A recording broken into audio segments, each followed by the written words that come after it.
What's up, you guys? Pokemaster Kenny here, and today I'm going to be giving you a rundown on my fairy doll stall list for GLC. Before we start, I want to thank every single one of you who have supported me throughout my GLC journey. Not only that, but my journey in the Pokemon trading card game. You guys are the reason why I keep getting better as a player and gain confidence in myself, which is something I've lacked a lot growing up, not only for Pokemon, but in general. And seeing that tweet just kind of blow up and putting out a deck list that I've been working on for a while and have like positive feedback is just like, whoa. So I'm going to give you an explanation on the deck list for those who have asked, and choices of cards and what I would change posting the list. So looking at the list, we obviously see some interesting cards that we may or may not have seen in GLC. The idea of the deck is to loop Rescue Scarf on a Robosub or Lily's Pokédoll so that you're just instantly able to run your opponent out of cards, and eventually create this stall type of effect where they're never taking a prize card. To help that, of course, we have Florges. Florges has an ability where once during your turn, you flip a coin. If heads, you put an item card from your discard pile on the top of your deck. Obviously, it doesn't have to be Rescue Scarf. It doesn't have to be a doll. It can be a different resource, such as be a Seeker. It can be a Scoop Up Net to get your card back. It can be Float Stone or Fairy Charm. Really, any broken card in this deck, it can come back with Florges, and it's really, really cool, and it's a really, really good card in this deck. Paired with the Floette and the Flabebe, of course, GLC, you do want to go second. I believe 99% of the time, I don't really think there's a deck that you absolutely want to go first with. Flabebe has an ability where if you go second, you can evolve on your first turn, and Floette has an ability where if you evolve into it, you get your opponent shuffles their hand, and then you remove a card from there and put it into their deck. What I want to say is, post Flabebe, I believe the basic Pokemon doesn't matter on which one it is. Like the Cottony, Cutiefly, and Swirlix and Morlul, I just really went for what was the cutest. I'll be real. They're all really cool cards. To pair with Florges, we have two very powerful cards. We have Rabombi, which has an ability to where your bench fairy Pokemon cannot be affected by supporter cards. So you can't Avery, you can't Boss, you can't Guzma. Like, your opponent literally can't do anything to your bench Pokemon unless they have like Weezing, Hacks Out, or Garbotoxin, which you could even slam the Stealthy Hood onto the Rabombi and completely cancel out that Garbotoxin, and they still can't do anything. But of course the Florges would be shut down, so you could fall with the tool. And then Slurpuff has a very powerful ability for this deck specifically because it draws a card. Yeah, draws a card. Woo! All jokes aside, the second effect of the ability is if this Pokemon isn't active, you draw two cards. So it could either help you dig further into your deck, or it could just, keep getting the luck. Miss Florges, put the card on top. Tasting, draw the card. Throw it down, knockout. Florges, tasting, doll. Florges, tasting, doll. And it just becomes this loop. We do have access to Whimsicott. Whimsicott has an ability called Prawl, I think, where when you evolve into it, you search it up for any card you want. Easy, simple that. It's a free retreater. Less than 90 HP. It's just a very good card for consistency. We have Shiinotic in here, which has an ability similar to Grotle, where it searches your deck for any fairy-type Pokemon you want, as long as it's on the field once during your turn. So, you could go Shiinotic into Whimsicott for Rare Candy, and then go like Ultra Ball or Timer Ball into the Florges, or Evolution Instance, which is really, really cool. That's why I said with this deck, there's potential for a turn too, because of the combos that you can make, because of just Whimsicott alone. Whimsicott's a really good card in this deck, and Shiinotic to pair is really nice as well. We do have access to Cleffa. Cleffa has free retreat and an ability where once during your turn, you shuffle your hand to your deck and draw 6. You flip tails, your turn ends. But what I will say is Cleffa is a Surge Trap. I like to call them Surge Traps because it's really a Pokemon. What I define as Surge Trap is when you throw up a Pokemon to be knocked out. Like, its purpose is served, or it has no purpose whatsoever post a certain amount of turns into the game, such as Cleffa. Post turn 1, Cleffa really isn't all that good unless you really get stuck with a bad hand. So once that happens, you throw up the Cleffa, and you're like, take it. I don't need this. They're gonna knock it out. You get access to Surge because you're gonna go behind on prize cards. Of course, you have other cards like Whimsicott, Shinotic, and even Mr. Mime in cases that are Surge traps. Like, if your opponent doesn't play a way to snipe your bench Pokemon, such as Amazing or Kyogre or Raikou, you throw up the Mr. Mime, and then you're like, haha, I get Surge. Or once Whimsicott is once Whimsicott's purpose is actually used, you could make it into a Surge trap, but you could also scoop up net it and reuse it later on. It also has free retreat, so if, like, Perseid and Slurpuff and Florges are the only Pokemon out, and you don't have access to Rabombi right away, and Clef is gone. Just in this hypothetical world for some reason. I don't know. Maybe you'll always have Rabombi out. Maybe you won't. Maybe you'll prize it all 8 rounds. But Mime Clef is Shinotic after its use, and Whimsicott for the most part after its use are Surge traps. Then we have Tapu Lele, has a nice ability where whenever you attach a Fairy Charm from your hand, you make your opponent confused. Tapu Lele is a very strong card in this for a couple reasons. One, when Confusion is, I believe, one of the more underlooked at special conditions, just because it's so easy to break out of, but it's so annoying. And 2, being able to confuse your opponent over an item card is very strong. If it's not an attack, which typically confusion type special cons are, unless it's like Butterfree or I think Yellhorn, which you don't care about Yellhorn. You could play Yellhorn if you absolutely wanted to, but you're not looping it the way that you are with Fairy Charm. You're able to just bump it back into your hand with things like Shopping Center and just attach it. It's like fairly good. It's also an easy way to prevent your opponent from attacking, because if they flip tails, you get another turn to get your resource because you're not wasting a turn trying to get a doll back. You could force them to run out of energies to retreat anymore. You could run them out of resources of switching, like their Tantaliza, Escape Rope, Switch, whatever. You could just run them out of them, and then they're stuck sitting there flipping the entire game while you sit there and stall the ever-living crap out of them. So getting into the supporter line, I'm going to talk about 2 specifically a little bit later, but I will still bring them up. We have Gladion, Peonia, of course, staples. I'm not really going to talk about the staples because they really should be self-explanatory for, like, setting up the deck. Like, Gladion, Peonia is in case you prize a bunch of things. Gloria, Bridget, Ball Guy sets up the support. Surge, Lusamine, and Syncate, 3 staples of stall or control because they just get everything back, and you could use 2 of a supporter card. Same with Belelba. Belelba is another card. Silene is a card where I had it in the original list, and I was, like, a little skeptical about it, because I was like, oh, maybe it's bad, but no, it's pretty good. Excuse me, it's very early in the morning. Comment in the comment section below if it's very early in Arkansas. Even though this isn't Arkansas, it's Michigan. Woo! Alright. But Silene is actually in case you miss a bunch of flips on Florges or can't loop Will. Silene is a backup plan, essentially. And if you run way too low on your resources, you could just Silene them almost immediately. And, of course, you could just flip double tails. It happens. It's happened to me a couple times. There was a game where I flipped 3 straight double tails on Silene and 4 straight tails on Florges. It was not a good day, but I still won that game. Because I don't even remember. I think I just started throwing up Clefas and stuff and eventually bossed up Licking Electric, and then they couldn't retreat. But Silene's there to get your resources back.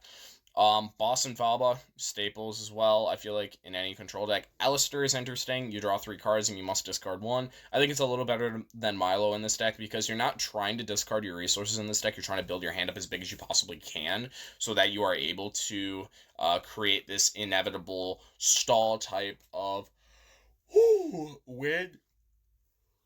So that you're just able to go, I have like 15 cards in my hand. None of these are bad. one of these is going to kill you. So, Delinquent is in here purely because you could do some nice strategies to where you could loop Delinquent if they start missing attacks. And then you go Surge, Lucamine, Delinquent, Surge, Lucamine, Delinquent with like VS Seeker and other things. And you could Lucamine the Stadium card back so that you're able to consistently use Delinquent. So, and then you red card them to intentionally give them 4 more cards out of their deck and then blubber them so you could fasten the deck out. Because, I'm not going to lie, this deck is not very fast at all in decking your opponent out. Like, Colorless Control was way faster because of the access of Bunnelby, and you get to lock their top deck so they'd be able to pass a little bit faster. But in this deck, you are your own enemy for the time. You are your own enemy. Because if you're not familiar to this kind of deck, and you try to play it in a timed tournament, because I believe some GLC tournaments do 30 minutes. If it is 30 minutes, do not play this deck. This deck will never win in 30 minutes. You have to play in a 40-45 minute environment. Unless you are like wicked fast, like people like me and Grant. like, but even then, you are prone to making mistakes if you play that fast. I've made so many mistakes playing fast, and I've started to slow down. So, but Delinquent, honestly, if you don't like that strategy or in case it gets a little clunky mid-game, you could, of course, flex it for like an Evo Soda or something. Pokemon Ranger is a card that removes all effects of attacks done on the last turn. It's a flex card if there's no Luxio. The card is exclusively a Luxio counter because otherwise you just auto-lose. Because Luxio goes disconnect, now you can't play your dolls at all. Now your whole deck in the wide world is just bad. You're sitting there doing absolutely nothing. So if people start throwing in Luxio, keep the Ranger. If no Luxio, take that thing out. It's useless as a dead card that I've Alistair'd almost every single game if I'm not playing against a Luxio. Will, guarantees your next coin flip, so Surge, Will, Lucamine the Will and Surge. Heads, get the Scarf back. Scarf onto the doll. Tasting. Pretty good. It's just your loop. And then, of course, we have a Professor Sycamore. And just draws more cards. They have all the balls. Feather Ball, Level Ball, Heavy Ball, Quick Ball, Nest Ball, Timer Ball, Ultra Ball. Boom. Consistency cards. Feather Ball because Cutie Fly, Rabambi, and Whimsicott all have free retreat and Cleffa. So, again, it has a lot of uses in this deck. Evolution Incense, Trainer's Mail, Pokegear, the 2 of Dolls, all really self-explanatory. They're all consistency, and the dolls are a part of the strategy. Reset Stamp, I'm also not too keen on, just because I haven't used Reset Stamp a lot, just because you're almost never going to run below 3 cards to Delinquent. Delinquent, like I said, is mainly there to start thinning their hand down. You don't really want to, Reset Stamp them, put more cards in their deck, and then Delinquent them, because you're not locking. All you're doing is stalling. You're just sitting there doing nothing while your opponent does stuff. So Reset Stamp doesn't really do as much as I thought when I initially made the list. But of course, it's another out to red card to where you could if they have 5 or 6 prize cards still there and you delinquent them to 0, you could easily Reset Stamp them to 5 cards in Belelba. Like, it's another card. It's another red card, essentially, at that point. Play Rare Candy, go on a Florges. Scoop of Net, because Scoop of Net's also very good. We have Trekking Shoes to dig further into the deck. I don't play Acroblake because, like the Alistair reasoning earlier with Milo, you don't really want to discard resources with this deck. You really want to conserve all of them as much as you can. There's going to be cards where you do discard, like Stealthy Hook could be situational. Pokemon Ranger is very, very situational. So those kinds of cards you just discard immediately. So, but the odds of you actually hitting one of those few cards in the late game when you actually use Acrobatic is pretty slim. So you just want to think conservatively and be kind of prepared for those kind of scenarios when you have such a thin deck and you want to dig for a certain resource, but you don't want to get rid of your other resources, if that makes sense. And then we have VS Seeker, Staple, Floatstone, self-explanatory, slam it on the Slurpuff, draw 2 cards, retreat into the doll. Fairy Charm to confuse. Stealthy Hood is against stuff like Weezing and Garbotoxin. I'm not going to sugarcoat it. The Weezing matchup is not very good at all. Dark is probably 20-80 if they get out that Weezing, but if they get out any other benched Pokemon, they will lose, because you know what? We're going to go fob onto their Floatstone. We're going to go Rope Lele.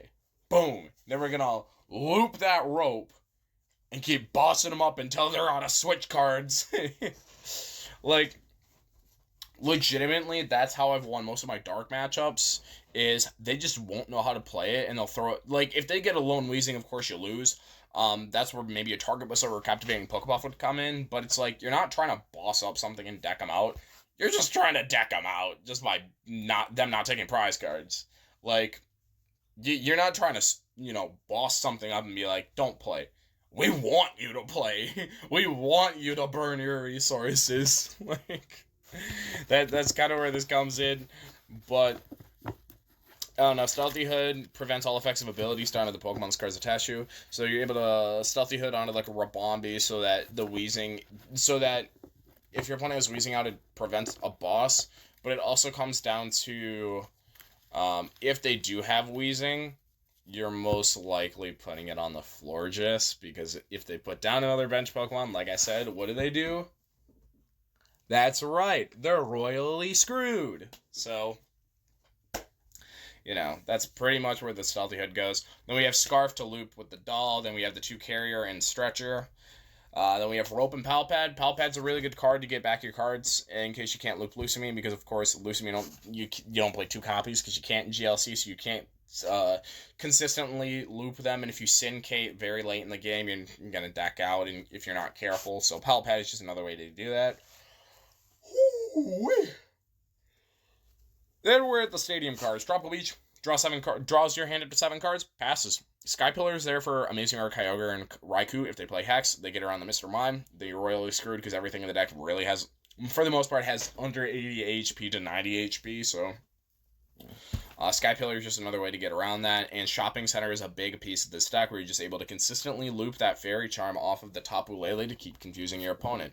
Now, looking at the list overall, I feel like it's really good. Changes can be made because I believe there's always a deck that can be made changes, such as a Carbink from X and Y or Flash Fire. I can't remember which one it was. It does more damage for every Fairy Energy attached to it, but also has an attack, something barrier, where if you flip a coin, if heads, all effects of attacks are negated, and if you have Rabombi, or not, I think it's all effects and damage from attacks are negated. So you throw down Rabombi, your opponent can't boss, you throw up the Carbink, and then you just loop with Will. So it's one less card to work with Robosub, but the main idea of the deck really was don't attack, but having Carbink in there makes a lot of sense, because maybe you don't have access to Scarf, maybe you're under Luxio Lock, and you can just sit there and attack with Carbink instead. So that means you would have to add a Fairy Energy and a Carbink, and at that point might as well add a Capture Energy. Evo Soda is also a very good card that you could throw in here. So there's 4 ideas for you right there in case you want to flex cards. Like I said, if you did want to make those changes, most likely you could swap the Delinquent Red card Pokemon Ranger for Carbink, Red card for the Fairy, and Delinquent for the Capture if you wanted to add Evo Soda. Evo Soda's probably Stamp, but I don't want to get rid of Stamp. Like, I think Stamp's very good, and like I said, I feel like Stamp is one of those cards where it's like very good but very bad. But if you don't play Red card, at least Reset Stamp can get you there. But you're also not relying on Delinquent, I guess. So yeah, you could drop the Reset Stamp at that point. So I thank you guys for watching. Please subscribe and like for more content. If you want to see more deck profiles in GLC like this, comment in the comment section below exactly what type you want to see. And I want to thank you guys so much for the support. Like, this is unreal. Like, I'm still getting likes off of Twitter as we speak, and it's just, God, thank you guys so much.